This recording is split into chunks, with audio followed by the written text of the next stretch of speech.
एक बार जब राजा विक्रमादित्य शिकार खेलकर भूख प्यास से व्याकुल घर आए तो महल के आंगन की व्यवस्था देखकर विचलित हो उठे। किसी बच्चे ने मल त्याग किया हुआ है तो किसी का नाक बह रहा है। ये सब देख वो अपनी भाभी से बोले, क्या आप में थोड़ा सा भी सलीका नहीं है? ये महल का आंगन कम और पशुओं का बाड़ा ज्यादा दिख रहा है। किसी बच्चे ने मल त्याग किया हुआ है तो किसी का नाक बह रहा है। कोई ये सब देख के कैसे भोजन ग्रहण करेगा? तब उसकी भाभी उसे ताना देते हुए बोली, देखूंगी तुमको भी, तुम कौन सी सर्वगुण संपन्न रानी अबोल्दे को ब्याह कर लाओगे? भाभी के बोल विक्रमादित्य के हृदय में तीर की तरह लगे। वो तैश में आते हुए अपनी भाभी को बोले, अब तो रानी अबोल्दे को ही ब्याह कर यहाँ लाऊंगा। इतना कह विक्रमादित्य बिना भोजन ग्रहण किए हुए ही वापस मुड़ गया और चल पड़ा रानी अबोल्दे के राज्य की तरफ। विक्रमादित्य रानी अबोल्दे की इस बात से भली भांति परिचित थे कि रानी अबोल्दे अप्सराओं से भी सुंदर, विदुषी और सर्वगुण संपन्न स्त्री हैं। बड़े से बड़े राजा महाराजा, चक्रवर्ती सम्राट तक उससे विवाह करना चाहते थे, किंतु रानी अबोल्दे की शर्त थी कि जो कोई भी उसकी चुप्पी को तोड़कर रात के 4 पहरों में उसको 4 बार बुलवा देगा, वो उसी के साथ विवाह करेगी। जो भी राजा या राजकुमार ऐसा करने में असमर्थ होता, उसे रानी की कैद में रहने की सजा हो जाती। अब तक कोई भी राजा या राजकुमार 4 बार तो क्या, 1 बार भी रानी को नहीं बुलवा सके थे। 111 राजा व राजकुमार रानी को बुलवाने का ये असफल प्रयास कर चुके थे, जो अब उनकी कैद में पड़े थे। रानी अबोल्दे ने अपने महल के सामने एक बड़ा ढोल रखवा रखा था। जो कोई भी राजा या राजकुमार रानी से विवाह करने का इच्छुक होता, उसे डंके की चोट मार उस ढोल को बजाकर आगाज करना होता था। राजा विक्रमादित्य ने चलते चलते एक योजना बनाई। उसके पास 4 ऐसे अदृश्य वीर थे जो उनके हर हुक्म को मानते थे। राजा विक्रमादित्य उन वीरों के साथ शाम होने से पहले ही रानी अबोल्दे के महल के सामने पहुंच गया और डंका उठा, जोर से ढोल पर दे मारा। ढोल की आवाज सुनकर रानी ने अपने सेवकों को आदेश दिया, ढोल बजाने वाले को आदर सहित अतिथि गृह में ले जाए और उचित सत्कार किया जाए। रात का पहला पहर शुरू होने से पहले ही रानी अबोल्दे 16 श्रृंगार कर अपने महल में पलंग पर बैठ गई और सेवकों को आदेश दिया कि राजा विक्रमादित्य को उनके समक्ष लाया जाए। राजा विक्रमादित्य सेवकों के आग्रह पर रानी अबोल्दे के महल में आ गए और अपनी योजना के अनुसार अपने 4 अदृश्य वीरों को उनके अति सूक्ष्म रूप में अलग अलग स्थानों पर बैठा दिया। एक को रानी के पलंग के पास, दूसरे को रानी के मटके के पास, तीसरे को रानी की खिड़की के पास और चौथे को रानी के हार के पास बैठा दिया और वो खुद भी रानी के समक्ष एक काठ की कुर्सी पर बैठ गए। उन्होंने रानी से बातचीत करने का प्रयास किया, पर रानी अबोल्दे ने कोई जवाब नहीं दिया। वो तो उनके सामने ऐसे बैठ गई जैसे कोई पत्थर की मूर्त हो। तब राजा विक्रमादित्य ने रानी के पलंग की तरफ देखते हुए कहा, अरे भाई रानी के पलंग, रानी तो बोलेगी नहीं, अब तू ही कह कुछ बात जिससे कटे रात। राजा की बात सुन रानी के पलंग पर बैठा उसका वीर बोला, महाराज मेरे में इतना दिमाग कहाँ कि आपको कुछ कह सुनाऊं? हाँ, अगर आप कुछ सुनाएंगे तो हुंकारा जरूर भर दूंगा। राजा विक्रमादित्य बोले, ठीक है तो फिर सुनो। एक राजा के लड़के की दोस्ती एक बनिए के लड़के के साथ हो गई। बाल्य अवस्था से ही दोनों साथ रहने लगे, साथ शिक्षा ग्रहण करते, साथ खेलते कूदते। दोनों की मित्रता इतनी गाढ़ी हो गई कि दोनों एक दूसरे के बिना रह नहीं पाते। समय बीता, दोनों जवान हो गए। एक दिन बनिए के लड़के को उसके पिता ने कहा, बेटा अब तुम युवा अवस्था में आ गए हो, ज्यादा दिनों तक बहू का मायके में रहना ठीक नहीं है। तुम अपने ससुराल जाओ और अपनी पत्नी को ले आओ। पुराने समय में छोटी उम्र में ही बच्चों की शादियां कर दी जाती थीं। जब लड़का लड़की जवान हो जाते तब लड़का लड़की को अपने घर ले आता। बनिए के लड़के ने कहा, पिताजी मैं अपने मित्र राजकुमार जयराज को भी अपने साथ लेकर जाना चाहता हूँ। हमने एक दूसरे से वादा किया है कि हम दोनों एक दूसरे के बगैर कहीं नहीं जाएंगे। बनिया बोला, बेटा मुझे तो कोई परेशानी नहीं है, लेकिन ध्यान रखना तुम्हारी ससुराल में राजकुमार की आव भगत उसकी प्रतिष्ठा के अनुरूप ही हो। बनिए का लड़का चंद्रपाल अपने पिता से आज्ञा ले राजकुमार के साथ अपनी ससुराल की तरफ चल पड़ा, पर मन ही मन उसे पिता की कही हुई बात खाए जा रही थी कि राजकुमार की खातिरदारी उसकी प्रतिष्ठा के अनुरूप न हुई तो कहीं उसे बुरा न लग जाए। रास्ते में एक देवी का मंदिर पड़ता था। मान्यता थी कि वहाँ जो कोई कुछ भी मांगता उसकी मुराद पूरी हो जाती। बनिया और राजकुमार भी जब मंदिर के सामने पहुँचे तो वो भी मंदिर में देवी दर्शन के लिए चले गए। चंद्रपाल ने मन ही मन हाथ जोड़ देवी से प्रार्थना की, हे देवी मेरे लिए मेरे मित्र से बढ़कर कुछ भी नहीं है। मेरी ससुराल में उसकी आव भगत उसकी प्रतिष्ठा के अनुरूप ही हुई तो वापस लौटते समय मैं आपको अपना सिर भेंट कर दूंगा। दोनों चल पड़े और कुछ समय की यात्रा के बाद चंद्रपाल यानी बनिए के लड़के की ससुराल पहुंच गए। चंद्रपाल का ससुर अपने शहर का बहुत बड़ा जाना माना साहूकार था। उनके पास किसी चीज की कोई कमी नहीं थी। उन्होंने अपने दामाद और उसके मित्र की खूब अच्छे से खातिरदारी की और 15 दिनों तक उन्हें जाने नहीं दिया तथा बड़े मान सम्मान के साथ उनकी आवभगत की, जिससे चंद्रपाल और राजकुमार बहुत प्रभावित हुए। 16वें दिन चंद्रपाल के बहुत कहने पर उन्होंने बड़े आदर सत्कार सहित अपनी बेटी के साथ उनको विदा कर दिया। रास्ते में राजकुमार ने अपने मित्र के आगे उसके ससुराल वालों की बड़ी प्रशंसा की। चलते चलते जब वे देवी के मंदिर के सामने पहुंचे तो बनिए का लड़का अपनी पत्नी और मित्र को थोड़ी देर रुकने के लिए कह मंदिर के अंदर चला गया और अपनी प्रतिज्ञा अनुसार उसने अपना सिर काटकर देवी के चरणों में अर्पित कर दिया। जब बहुत देर तक वो नहीं आया तो राजकुमार जयराज उसे देखने के लिए मंदिर गया। उसका कटा हुआ सिर देखकर उसके पैरों नीचे से जमीन खिसक गई। सोचा अगर मित्र ही जिंदा नहीं रहा तो मैं जीकर क्या करूंगा। उसने भी अपना सिर कलम कर लिया। उधर जब नव विवाहिता चंद्रकला को बहुत देर इंतजार करते हो गई तो वो भी किसी अनहोनी की आशंका से मंदिर के अंदर गई। जब उसने वहां का नजारा देखा तो उसके होश उड़ गए। उसकी जोरदार चीख से वातावरण दहल उठा। रोते हुए वो देवी के सामने बोली, हे माँ, ये क्या अनर्थ हो गया। अपने पति के बिना मैं ससुराल जाकर क्या करूंगी। सब मुझे ही अभागन कह मेरे ऊपर लांछन लगाएंगे। अब मेरे जीने का भी कोई मतलब नहीं रह गया। जैसे ही उसने तलवार उठाई तभी देवी माँ प्रकट हुई और उसका हाथ पकड़ते हुए उसे ऐसा करने से रोक दिया। तब चंद्रकला बोली, हे देवी माँ, मेरे पति और उनके मित्र की बलि तो आप ले ही चुकी हो। इन दोनों को तो आपने अपना बलिदान देने से नहीं रोका, तो अब मुझे क्यों रोक रही हो। मेरी भी बलि ले लीजिए। और वैसे भी मैं अपने पति के बगैर जीकर करूंगी भी क्या। देवी माँ बोली, मैं तुम्हारे पति की भक्ति, राजकुमार जयराज की दोस्ती और तुम्हारी अपने पति के प्रति निष्ठा और प्रेम देखकर बहुत प्रसन्न हूँ। इसलिए मैं तुम्हारे पति और राजकुमार दोनों को जीवन दान देना चाहती हूँ। तुम ऐसा करो, दोनों के शीश उनके धड़ के ऊपर ज्यों के त्यों रख दो। मैं उन्हें पुनर्जीवित कर दूंगी। चंद्रकला ने जल्दी जल्दी से उन दोनों के सिर उठाए और उनके धड़ों के ऊपर रख दिए। देवी माँ ने अपना हाथ उठाकर एक दिव्य प्रकाश की किरण छोड़ी और दोनों जीवित हो गए। उनको जीवित करने के बाद देवी माँ अंतर्ध्यान हो गई, लेकिन जल्दबाजी में चंद्रकला से एक गड़बड़ हो गई। उसने अपने पति का सिर राजकुमार के धड़ के ऊपर रख दिया और राजकुमार का सिर उसके पति के धड़ पर। राजा विक्रमादित्य रानी के पलंग से बोले, रानी के पलंग बताओ, अब चंद्रकला किसकी पत्नी हुई। बनिए के लड़के चंद्रपाल के धड़ वाले की या फिर उसके शीश वाले की। रानी का पलंग बोला, महाराज,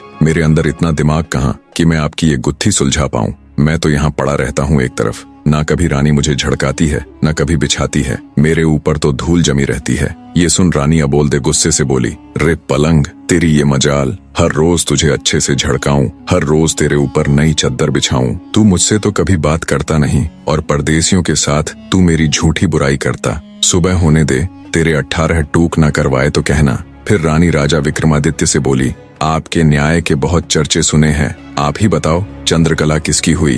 तब राजा विक्रमादित्य बोले, हे रानी, चंद्रकला उसके पति के सिर वाले की हुई। रानी के बोलते ही राजा विक्रमादित्य बोले, मार रे ढोलिया ढोल का डंका। रानी अबोलदे एक बार बोली। ढोल वाले ने तेजी से ढोल पर डंका दे मारा। डंके की आवाज सुन जेल में पड़े रानी के कैदी भी खुश हो गए। आपस में फुसफुसाने लगे, लगता है आया है कोई मालिक का नेक बंदा जो रानी अबोलदे को 4 बार बुलवाकर हमें भी इस कैद से आजाद करवा देगा। रानी फिर से एक पत्थर की मूर्त की तरह चुपचाप बैठ गई। राजा विक्रमादित्य रानी के मटके के ऊपर रखे वीर से बोले, भाई रानी के मटके, रात का एक पहर तो रानी के पलंग ने कटवा दिया, अब तुम भी कुछ कह सुनाओ, ऐसे तो ये रात कटेगी नहीं। तब रानी के मटके के ऊपर रखा हुआ वीर बोला, महाराज, मेरे अंदर इतनी बुद्धि कहाँ कि मैं आपको कुछ कह सुनाऊं। हाँ, आप कुछ कहेंगे तो हुंकारा जरूर भर दूंगा। तब राजा विक्रमादित्य बोले, अगर ऐसी बात है तो सुनो फिर। बचपन में साथ खेलने कूदने वाले राजा और साहूकार के पुत्र में बहुत गहरी मित्रता थी। नादान उम्र में दोनों ने एक दूसरे से वादा किया, जिसकी शादी पहले होगी वो अपनी पत्नी को पहली ही रात दूसरे के पास भेजेगा। समय बीता, बात भी पुरानी हो गई, दोनों जवान हो गए। साहूकार ने अपने लड़के माधव का विवाह एक सुंदर, सुशील और सुयोग्य कन्या से कर दिया। सुहागरात वाली रात मोहिनी 16 श्रृंगार कर सुहाग सेज पर बैठी अपने पति का इंतजार कर रही थी। थोड़ी देर बाद उसका पति माधव मुंह लटकाए कमरे में आया और चुपचाप बैठ गया। पति को ऐसे मुंह लटकाए देख मोहिनी समझ गई जरूर कुछ बात है। बोली, क्या बात है नाथ, क्या आप मुझसे नाराज हैं? क्या मैं आपको पसंद नहीं हूँ? माधव बोला, नहीं प्रिय, ऐसी कोई बात नहीं है। मोहिनी बोली, फिर क्या बात है? क्या मेरे घर वालों ने लेन देन में कुछ कमी छोड़ दी या आपके परिवार वालों की अच्छे से आवभगत नहीं की? माधव बोला, नहीं नहीं, वो बात भी नहीं है। नव विवाहिता मोहिनी बोली, फिर ऐसी क्या बात है जो आप मुझे बताने में झिझक रहे हैं? मैंने आपसे विवाह किया है, मैं आपकी अर्धांगिनी हूँ, आपका सुख दुख अब मेरा भी है, इसलिए आप मुझे अपने मन की बात बता सकते हैं। सकुचाते हुए माधव धीरे से बोला, लड़कपन की नादानी में मैंने अपने मित्र राजकुंवर हर्षवर्धन को एक वचन दिया था जिसे मैं ना तो तोड़ सकता हूँ और ना ही निभा सकता हूँ। मोहिनी बोली कि ऐसा क्या वचन दिया है आपने, आप मुझे बता सकते हैं? माधव ने कहा कि वचन ही कुछ ऐसा है जिसे मैं तुम्हें बताने में भी झिझक रहा हूँ। मोहिनी बोली कि कैसा भी वचन हो आप मुझे निसंकोच बताइए, मैं भी आपका वचन निभाने में आपका पूरा साथ दूंगी। यदि इसके लिए मुझे अपनी जान भी देनी पड़े तो मैं हंसते हंसते दे दूंगी। माधव बोला कि हम दोनों मित्रों ने एक दूसरे को वचन दिया था कि जिसकी भी शादी पहले होगी वह अपनी सुहाग रात वाले दिन अपनी पत्नी को अपने मित्र के पास भेजेगा। अब यदि मैं वचन को तोड़ता हूँ तो दोस्त के साथ दगा होगा और निभाता हूँ तो तुम्हारी लाज जाती है, जिसको बचाने का मैंने तुम्हें वचन दिया है। मोहिनी सारी बात सुन कुछ देर सोच में पड़ गई, फिर बोली कि हे नाथ, आप किसी बात की चिंता मत कीजिए, आप बस मुझे आज्ञा दीजिए, मैं आपका वचन भी निभा लूंगी और अपना धर्म भी बचा लूंगी। अपनी पत्नी मोहिनी की बात से माधव के मन का बोझ कुछ हल्का हुआ। उसने मोहिनी को राजकुमार हर्षवर्धन के पास जाने की आज्ञा दे दी। मोहिनी 16 श्रृंगार किए हुए छम छम पायल बजाती राजकुंवर हर्षवर्धन के महल की तरफ चल पड़ी। रास्ते में कुछ चोर घात लगाए बैठे थे। जब उन्होंने गहनों से लदी हुई औरत आती दिखाई दी तो उनकी आंखें चमक उठीं। उन्होंने लूटने के इरादे से मोहिनी को रोक लिया और उसे धमकाते हुए बोले, चुपचाप अपने सारे गहने उतार कर हमें दे दो, नहीं तो हम तुम्हारी हत्या करके सारे जेवर ले लेंगे। मोहिनी हाथ जोड़कर बोली, कृपा करके अभी मुझे छोड़ दीजिए, अभी मैं किसी बहुत आवश्यक काम से जा रही हूँ, जिसके लिए मेरे शरीर पर इन गहनों का होना अत्यंत आवश्यक है। मैं वचन देती हूँ, जब मैं वापस आऊंगी तो खुद तुम्हें ये सारे गहने उतार कर दे दूंगी। आपको दिया हुआ वचन मैं जरूर निभाऊंगी। चोरों ने कुछ सोच विचार कर उसे जाने दिया। मोहिनी जल्दी ही राजकुंवर हर्षवर्धन के महल की सीढ़ियां चढ़ती हुई उसके कक्ष के सामने पहुंच गई। मोहिनी जब अपनी पहली ही रात को किसी दूसरे आदमी के कमरे में जा रही थी, बस उसके मन में यही चल रहा था, कैसे भी करके अपनी पति का मान और अपनी लाज दोनों रखनी है। वो हर्षवर्धन के महल की सीढ़ियां चढ़ते हुए उसके कक्ष में पहुंच गई। राजकुमार हर्षवर्धन अपने कक्ष में अपने पलंग पर गहरी नींद में सो रहा था। मोहिनी ने उसके पैर का अंगूठा मरोड़कर उसे उठाते हुए कहा, जागो कुंवर सा जागो। राजकुमार हर्षवर्धन सकपका कर बैठा हो गया। अपने सामने 16 श्रृंगार किए किसी अप्सरा के समान सुंदर स्त्री को देखकर वह चौंक गया। लगा जैसे कोई सपना देख रहा हो। आंखों को बार बार मला तो देखा, ये सपना नहीं बल्कि हकीकत है। सच में एक सुंदर नार उसके सामने खड़ी है। उसने बड़ी विनम्रता से पूछा, हे देवी, आप कौन हैं और कहां से आई हो? इस तरह रात्रि के इस वक्त मेरे शयन कक्ष में आने का आपका प्रयोजन क्या है? तब मोहिनी ने कहा, मैं आपके मित्र माधव की नव विवाहिता पत्नी मोहिनी हूँ और उनका दिया वचन निभाने आई हूँ। हर्षवर्धन बोला, वचन? कैसा वचन? मोहिनी बोली, आपके और आपके मित्र के मध्य लड़कपन में यह तय हुआ था कि जिसकी शादी पहले होगी वह सुहागरात वाले दिन अपनी पत्नी को अपने मित्र के पास भेजेगा। बस उसी वचन को निभाने के लिए आपके मित्र माधव की आज्ञा से मैं यहाँ आपके पास आई हूँ। सब सुन राजकुमार हर्षवर्धन एक बार के लिए तो बिल्कुल सन्न रह गया। जब ध्यान किया तो सब याद कर वो बहुत शर्मिंदा हुआ। उसने हाथ जोड़कर कहा, हे देवी, मुझे माफ कर दीजिए। वो तो हमने नादानी में एक दूसरे से वादा कर दिया था। ये कोई वचन नहीं बल्कि हमारी बचपन की नादानी थी। मेरे मित्र की पत्नी तो मेरी भाभी हुई और भाभी तो माँ या बहन के समान होती है। मैं अपने बचपन की नादानी पर बहुत शर्मिंदा हूँ। मैं आज से ही आपको अपनी धर्म की बहन बनाता हूँ। इतना कहकर राजकुंवर हर्षवर्धन ने मोहिनी को चुनरी और हीरे मोतियों से भरा हुआ थाल देकर उसी समय विदा कर दिया। मोहिनी वापस अपने घर की तरफ चल पड़ी। रास्ते में वही चोर उसका इंतजार कर रहे थे। उसकी पायल की आवाज सुनकर वे रुक गए कि कहीं वह अपने साथ सिपाहियों को तो नहीं लेकर आई है। जब उन्हें इस बात की तसल्ली हो गई कि वह अकेली ही है तो उन्होंने आपस में चर्चा करते हुए कहा, अरे भाई, यह औरत तो सच में अपने वचन की पक्की है। इतने में मोहिनी उनके पास पहुंच गई। उसने राजकुमार हर्षवर्धन का दिया हीरे मोतियों का थाल भी उन्हें देते हुए कहा कि यह भी रख लीजिए, ये भी आपके भाग्य में ही था। रुकिए, मैं अभी अपने सारे गहने उतार कर आपको देती हूँ। इतना कहकर वह अपने गहने उतारने लगी। चोरों के आश्चर्य की सीमा नहीं थी। उन्होंने उसे रोकते हुए कहा, जरा रुको, पहले तुम हमें यह बताओ कि तुम कहाँ गई थी और यह हीरे मोतियों से भरा हुआ थाल तुम्हें कहाँ से मिला? तब मोहिनी ने उनको अपनी पूरी कहानी विस्तार से बताई। सारी बात सुनने के पश्चात चोरों ने हाथ जोड़ते हुए कहा, हे देवी, आप धन्य हैं जो अपनी लाज की चिंता न करके अपने पति का मान बचाने के लिए इतना बड़ा कदम उठाया। आप जैसी चरित्रवान स्त्री को तो हम भी अपनी बहन बनाना चाहते हैं। क्या आप हम जैसे पापियों को अपने भाई के रूप में स्वीकार करने का सम्मान देंगी? मोहिनी की स्वीकृति मिलने पर चोरों ने उसे हीरे जवाहरात से भरा हुआ थाल वापस कर दिया और साथ में लूटा हुआ धन भी दे दिया तथा सम्मान पूर्वक उसे उसके घर तक पहुंचा दिया। इतनी कहानी कहकर राजा विक्रमादित्य रानी के मटके से बोले, बताओ रानी के मटके किसका त्याग बड़ा है, चोरों का या राजकुमार हर्षवर्धन का? मटके के ऊपर रखा हुआ वीर बोला, महाराज, मेरे अंदर इतनी बुद्धि कहाँ कि मैं आपको ये बता सकूं किसका त्याग बड़ा या छोटा है। मैं तो एक साधारण सा मटका हूँ जो ऐसे ही किसी कोने में पड़ा रहता है। न तो मुझसे कोई पानी पीता है, न कोई सफाई करता है और न ही कोई मेरा नीर बदलता है। तो महाराज मुझे माफ करे, मैं आपकी ये पहेली नहीं सुलझा पाऊंगा। मटके की बात सुन रानी अबोलदे गुस्से से तिलमिला उठी और बोली, रे मटके, तेरी ये मजाल, हर रोज तेरी सफाई करूं, हर रोज तेरा नीर बदलूं, तू मुझसे तो कभी बात करता नहीं और परदेसियों के साथ तू मेरी झूठी बुराई करता है। सुबह होने दे, तेरे 18 टूक न करवाए तो कहना। फिर रानी राजा विक्रमादित्य से बोली, आपके तो न्याय के बहुत चर्चे सुने हैं, आप ही बताओ किसका त्याग बड़ा है। विक्रमादित्य बोले, हे रानी, राजकुमार हर्षवर्धन तो एक राजा के पुत्र थे। उनके पास किसी चीज की कमी नहीं थी, न धन की न औरत की। एक थाल देने से उसका भला क्या कम होगा। पर चोरों ने न केवल मोहिनी को लूटने से छोड़ दिया, बल्कि साथ साथ अपना लूटा हुआ सर्वस्व धन भी उसे दे दिया। तो चोरों का त्याग राजकुमार हर्षवर्धन से बड़ा था। राजा विक्रमादित्य की बात से पूरी तरह सहमत हो रानी एक बार फिर से सतर्क होकर बैठ गई। राजा विक्रमादित्य ने मुस्कुराते हुए कहा, मार रे ढोलिया ढोल को डंका। रानी अबोलदे दूसरी बार बोली। ढोल वाले ने तेजी से ढोल पर डंका दे मारा। रात के दूसरे पहर में दूसरी बार डंके की आवाज सुन जेल में पड़े रानी के कैदियों की खुशी का कोई ठिकाना नहीं था। उन्हें पक्का विश्वास हो गया था कि जो भी नेक आदमी अब की बार रानी के समक्ष बैठा है, वो रानी को 4 बार बुलवा देगा और हमारी भी कैद छूट जाएगी। राजा विक्रमादित्य रानी की खिड़की के ऊपर रखे वीर से बोले कि हे रानी की खिड़की, रात के 2 पहर तो रानी के पलंग और मटके ने कटवा दिए, अब तुम भी कुछ कह सुनाओ, ऐसे तो ये रात कटेगी नहीं। तब रानी की खिड़की के ऊपर रखा हुआ वीर बोला, महाराज, मेरे अंदर इतनी बुद्धि कहाँ कि मैं आपको कुछ कह सुनाऊं? हाँ, आप कुछ कहेंगे तो हुंकारा जरूर भर दूंगा। तब राजा विक्रमादित्य बोले, अगर ऐसी बात है तो सुनो फिर। एक ठाकुर और एक साहूकार के लड़के में तगड़ी यारी थी। दोनों बाल्यावस्था से ही साथ रहे। दोनों का विवाह बचपन में ही हो चुका था, लेकिन पत्नी दोनों की अपने मायके में ही थी। जवान होने पर दोनों एक साथ अपनी अपनी पत्नी को लाने के लिए रवाना हुए। साहूकार के लड़के गंगाधर ने अपने साथ अपने नाई को भी ले लिया। काफी दूर तक साथ चलने के बाद वे एक ऐसी जगह पर पहुंच गए जहां से उन दोनों के ससुराल जाने का रास्ता अलग अलग था। साहूकार के लड़के गंगाधर और ठाकुर के लड़के विष्णुदत्त ने एक दूसरे को कहा, जो भी यहाँ पहले पहुंच गया वो दूसरे का इंतजार करेगा। इतना कह दोनों मित्रों ने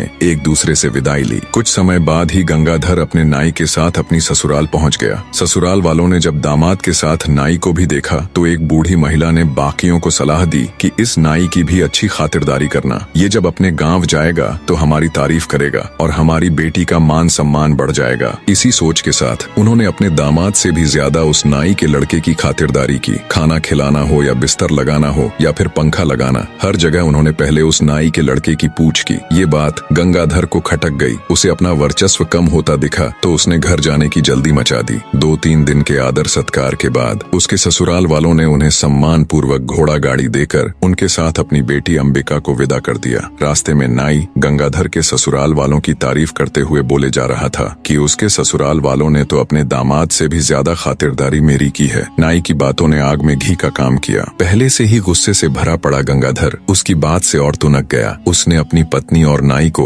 वहीं रास्ते में छोड़ दिया और खुद अकेला ही अपने घर की तरफ निकल पड़ा। उसकी नव विवाहिता पत्नी अंबिका बेचारी ठगी सी उसे देखती रह गई। गंगाधर के जाने के बाद नाई भी मौका देख अपने गांव की राह पकड़ गया। नव विवाहिता अंबिका पर तो जैसे दुखों का पहाड़ टूट पड़ा। दुखी हृदय के साथ उसने हिम्मत कर वापस घर जाने का फैसला किया और घोड़े गाड़ी को घर की तरफ मोड़ दिया। पर होनी को कुछ और ही मंजूर था। वो रास्ता भटक कर किसी अन्य नगर में पहुंच गई। नगर में घुसते ही एक मालिन का घर था। अंबिका ने उसे कुछ धन दिया और कुछ दिनों तक उसके साथ रहने के लिए उसे मना लिया। अंबिका मालिन के साथ उसके घर पर ही रहने लगी। वो मालिन वहाँ के राजा को फूलों की माला बनाकर पहुँचाया करती। अब अंबिका भी इस काम में उसकी मदद करने लगी। मालिन बगीचे से फूल चुन चुन कर लाती और अंबिका उनसे बहुत ही सुंदर और अलग तरह की मालाएं और गुलदस्ते बना देती, जिन्हें मालिन राजमहल तक पहुँचा देती। एक दिन राजा ने मालिन से पूछा कि आजकल तुम बहुत सुंदर और मनमोहक कारीगरी के गुलदस्ते और मालाएं बना बना कर लाती हो। इतनी सुंदर कारीगरी तो तुम नहीं कर सकती, तो ये गुलदस्ते और मालाएं कौन बनाता है? मालिन बोली कि महाराज, मेरे घर पर कुछ दिनों से एक स्त्री आकर ठहरी हुई है। वह बहुत ही गुणवान है। वही रोज इतने सुंदर गुलदस्ते और मालाएं बनाती है। मालिन की बात सुन राजा ने मन ही मन सोचा, जो इतनी सुंदर मालाएं और गुलदस्ते बनाती हैं, वो खुद कितनी सुंदर होगी। ये बात मन में आते ही उसके अंदर वासना का खोट पैदा हो गया।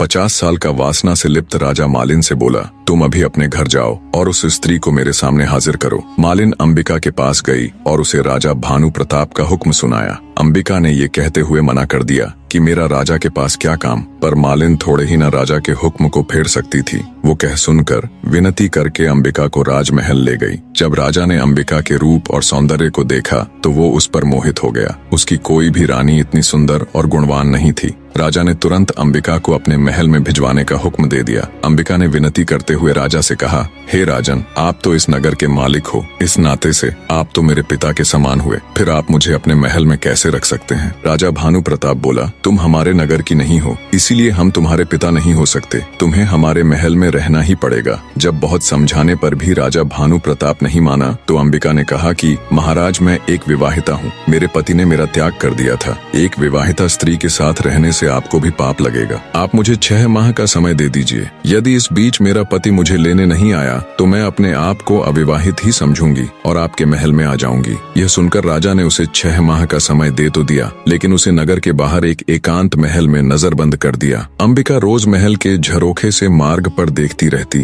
कि कभी कोई भूलने से ही उसके मायके या ससुराल से उस ओर आ जाए तो वह उसके साथ अपने हाल का संदेश भिजवा सके। उधर ठाकुर विष्णुदत्त अपनी पत्नी के साथ तय की हुई जगह पर अपने दोस्त का इंतजार कर रहा था। जब गंगाधर अपनी पत्नी का परित्याग करके अकेला ही उधर पहुंचा तो उसे अकेले आते देख विष्णुदत्त बोला, अरे मित्र, तुम अकेले कैसे चले आ रहे हो? मेरी भाभी को कहाँ छोड़ आए? तब गंगाधर ने उसे सारा वाक्य कह सुनाया। सब सुन गुस्से से विष्णुदत्त उसे धिक्कारते हुए बोला, धिक्कार है मित्र, किसी और के अपराध का दंड तुमने अपनी निर्दोष पत्नी को दे दिया। यदि उसके घर वालों ने तुम्हारे नाई की खातिर तुमसे ज्यादा कर दी तो इसमें भाभी का क्या दोष था? इतनी सी बात पर क्या कोई अपनी पत्नी को छोड़ देता है? हमें अभी वापस चलकर भाभी को ले आना चाहिए। गंगाधर ने विष्णुदत्त की बात मान ली। विष्णुदत्त ने अपनी पत्नी को पास ही एक गांव में ठहरा दिया और स्वयं गंगाधर के साथ उसकी पत्नी अंबिका को लाने के लिए निकल पड़ा। गंगाधर ने अपनी ससुराल में लोगों से पता किया तो उसे मालूम हुआ कि उसकी पत्नी अपने मायके नहीं पहुंची थी। ससुराल में ना जाकर वो वहीं से विष्णुदत्त के साथ अंबिका की तलाश में निकल पड़ा। ढूंढते ढूंढते वे दोनों भी उसी नगर में पहुंच गए। अंबिका ने जब महल के झरोखे से उन्हें आते देखा तो तुरंत उसने अपने पति को पहचान लिया और महल के सेवकों से कहकर उन्हें महल में बुला लिया। महल में पहुंचने पर विष्णुदत्त ने अंबिका को अपना परिचय दिया और कहा, भाभी, मेरे मित्र से गुस्से में आपको छोड़ने का अपराध हो गया। वह अपनी करनी पर शर्मिंदा है। अब आप भी बीती बातें भूल जाओ और हमारे साथ अपने घर चलो। गंगाधर ने भी अंबिका से माफी मांगी और चलने के लिए कहा। तब अंबिका ने उन दोनों को अपने साथ घटी सारी बातें विस्तार से बताई और कहा कि पहले हम दोनों को राजा के सामने जाकर उनसे आज्ञा लेनी होगी। वे दोनों राजा के सामने गए। अंबिका ने राजा से कहा कि महाराज, मेरे पति मुझे लेने के लिए आ गए हैं, इसलिए कृपया अब आप हमें जाने की इजाजत दे दीजिए। राजा ने भी अपने वचन का पालन करते हुए अंबिका को अपने पति के साथ जाने की अनुमति दे दी। वे तीनों वहां से निकल पड़े।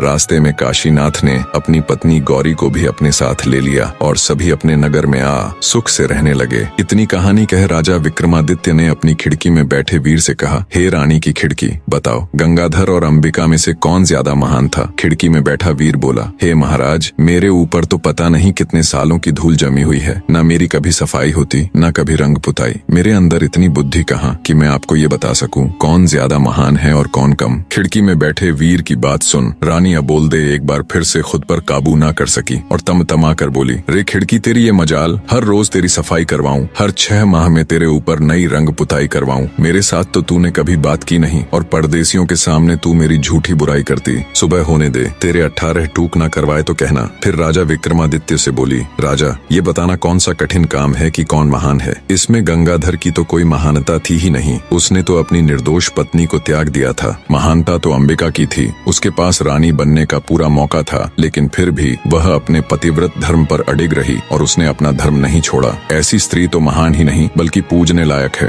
राजा विक्रमादित्य ने शरारती मुस्कान के साथ रानी की तरफ देखते हुए कहा, आपने बिल्कुल सही कहा रानी, मैं तो आपका कायल हो गया। फिर राजा विक्रमादित्य ने ढोल वाले से कहा, मार रे ढोलिया ढोल को डंका। रानी अबोलदे तीसरी बार बोली। ढोल वाले ने तेजी से ढोल पर डंका दे मारा। तीसरे डंके की आवाज सुन रानी की कैद में पड़े कैदी खुशी से नाचने गाने लगे। उन्हें पूरा यकीन हो चला था कि उनकी आजादी के बीच अब बस एक पहर और है। इधर रानी अबोलदे भी अब की बार पूरी सजग होके बैठ गई। उसने मन में निश्चय कर लिया कि अब चाहे कुछ भी हो जाए वो चौथी बार नहीं बोलेगी। विक्रमादित्य बोले, भाई, रानी के हार, रात के 3 पहर तो बड़े आराम से कट गए, अब तू भी कुछ सुना जिससे ये आखिरी पहर भी कट जाए। रानी का हार बोला, महाराज, मेरे अंदर इतनी बुद्धि नहीं कि मैं आपको कुछ कह सुनाऊं। हाँ, हुंकारा जरूर भर लूंगा। राजा बोला, ठीक है, 4 दोस्त थे। उनमें एक ब्राह्मण, एक खाती, एक दर्जी और एक सुनार था। एक दिन चारों सलाह मशवरा कर धन कमाने के लिए परदेश चल पड़े। चलते चलते जब शाम हो गई तो वो सब एक जगह ठहर गए। उन्होंने रात को वहीं रुकने का फैसला किया। तय हुआ कि इलाका सुनसान होने के कारण रात के 4 पहरों में बारी बारी सब पहरा देंगे। सबसे पहले पहरा देने का नंबर आया खाती के लड़के का। तीनों सो गए और वो पहरा देने के लिए बैठ गया। बैठे बैठे उसे पास में पड़ा एक बड़ा सा लकड़ी का टुकड़ा दिखाई दिया। सोचा क्यों ना कुछ कारस्तानी की जाए, नींद भी दूर हो जाएगी। उसने अपने औजार निकाले और उस बड़े से लकड़ी के टुकड़े को संवारने लगा। रात का पहला पहर खत्म होते होते उसने उस लकड़ी के टुकड़े को तराश कर एक सुंदर स्त्री का पुतला बना खड़ा कर दिया और दर्जी के लड़के को उठाकर खुद सो गया। जब दर्जी का लड़का बैठकर पहरेदारी करने लगा तभी उसे प्रतीत हुआ कि सामने कोई खड़ा हुआ है। पास जाकर देखा तो एक काठ का पुतला है। पुतले को देख मन ही मन खुद से कहा, क्या खूब कारीगरी की है खाती के लड़के ने, पर मैं भी किसी से कम नहीं। उसने भी अपने सामान से वस्त्र और सुई धागा निकाला और लग गया। रात का दूसरा पहर खत्म होते होते उसने एक सुंदर सी वेशभूषा बनाकर उस स्त्री के पुतले को वो पोशाक और चूड़ियां पहना दी। अब पहरेदारी की बारी थी सुनार के लड़के की, तो वो उसे जगाकर सो गया। नींद तोड़ने के लिए सुनार ने ठंडे पानी से मुंह धोया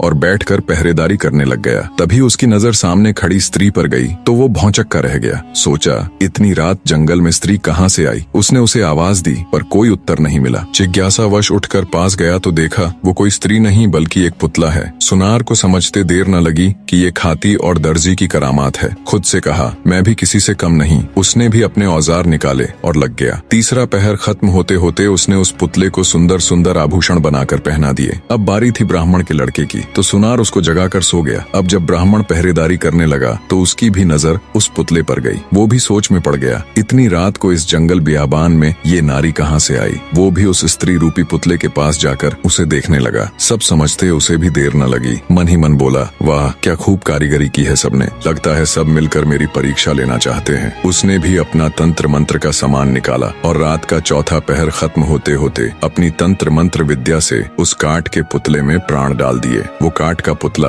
अब एक सुंदर युवती बन चुकी थी। तब तक सुबह हो गई। बाकी तीनों मित्र भी उठ गए। अपने सामने इतनी सुंदर युवती को देखकर उन्होंने जब ब्राह्मण से उसके बारे में पूछा तो उसने सारा किस्सा उनको कह सुनाया और बोला, इस काठ के पुतले में मैंने अपनी मंत्र शक्ति से प्राण डाल दिए, सो अब मैं इसे अपनी पत्नी बनाऊंगा। तब खाती का लड़का बोला, नहीं मित्र, इसे मैंने बनाया है इसलिए इस पर मेरा अधिकार है, ये मेरी पत्नी बनेगी। दर्जी भी बीच में बोल पड़ा कि मैंने इसको इतने सुंदर कपड़े सिलकर पहनाए हैं इसीलिए इस पर तो मेरा हक है। सुनार का लड़का बोला कि ऐसा कैसे हो सकता है, मैंने इसे सुंदर सुंदर आभूषण बनाकर पहनाए हैं इसलिए ये मेरी ही पत्नी बनेगी। खूबसूरत नारी के लिए चारों पुरुष आपस में झगड़ा करने लगे। इतनी कहानी सुनाने के बाद राजा विक्रमादित्य ने हार से कहा, बताओ भाई रानी के हार, उस स्त्री पर सबसे ज्यादा हक किसका हुआ। रानी के हार के ऊपर बैठा हुआ वीर बोला, महाराज मैं तो रानी का एक तुच्छ सा हार हूँ, जिसे रानी ने मन किया तो पहन लिया, नहीं तो फेंक दिया। मेरे अंदर इतनी बुद्धि नहीं कि मैं आपको ये बता सकूं कि उस युवती पर किसका हक ज्यादा है।